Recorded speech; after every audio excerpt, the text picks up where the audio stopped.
नबी करीम अलैहिस्सलाम नमाज पढ़ा रहे थे। जोर की नमाज थी, असर की नमाज थी। सही मुस्लिम में मौजूद है। हजरत अबू हुरैरा फरमाते हैं नमाज पढ़ाते पढ़ाते नबी पाक ने कदम आगे किया।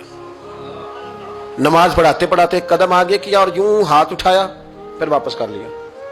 अब नमाज पढ़ के ना तो सलाम फेरा तो सहाबा अर्ज करने लगे, या रसूल अल्लाह सल्लल्लाहु अलैहि वसल्लम, वो नमाज में पैर भी आगे किया तो हाथ भी उठाया, तो वजह क्या थी? अब पहला सवाल तो यह है कि आप लोग नमाज पढ़ रहे थे या हुजूर को देख रहे थे? तो सहाबा तो पहले ही बताते हैं कि भाई हम तो पहली साफ में नमाज इसलिए पढ़ते थे कि नमाज भी होती रहती थी और चुपके चुपके महबूब की दीद भी होती रहती थी। हुजूर से पूछा, या रसूल अल्लाह, वो नमाज पढ़ते पढ़ते कदम आगे बढ़ाया आपने तो फिर पीछे कर लिया, क्या था? और हाथ उठाया तो फिर आपने नीचे कर लिया। तो नबी करीम फरमाने लगे, नमाज पढ़ाते पढ़ाते जब मैंने कहा ना समी अल्लाहु लिमन हमीदा, अचानक मेरी नजर उठी तो जन्नत में चली गई।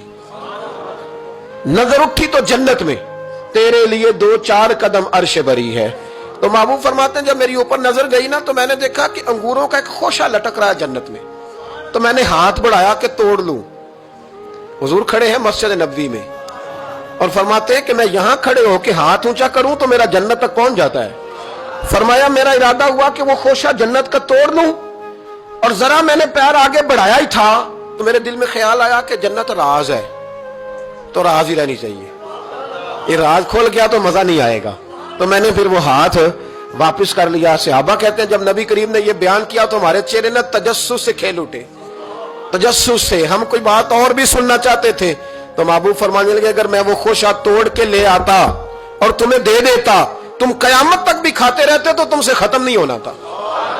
ये सही मुस्लिम की हदीस है। ओ भाई, मेरे रसूल करीम के वाक़या में राज पे शिकवा करना, कहना समझ में नहीं आती कैसे गए थे।